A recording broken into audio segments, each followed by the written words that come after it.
প্রকার, এক হচ্ছে কংক্রিট নাউন, দুই হচ্ছে অ্যাবস্ট্রাক্ট নাউন। তো এই কংক্রিট নাউন আবার কাকে বলে? তো এই কংক্রিট নাউনটা হচ্ছে ভাইয়া যে নাউনকে দেখা যায়, ধরা যায়, ছোঁয়া যায়, গন্ধ নেওয়া যায়, অনুভব করা যায়, সেটি হচ্ছে কংক্রিট নাউন। যেমন আমি যদি উদাহরণ হিসেবে বলি ভাইয়া, এই ব্ল্যাকবোর্ড, এটা কি আমরা কি করতে পারছি ভাইয়া? দেখতে পাচ্ছি।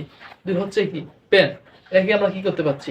একটি কি বস্তু, এই বস্তুটিকে আমরা কি করতে পারছি? দেখতে পাচ্ছি এবং ধরতে পাচ্ছি, ছুঁতে পাচ্ছি। তাহলে এটি হচ্ছে ভাইয়া একটি কংক্রিট নাউন।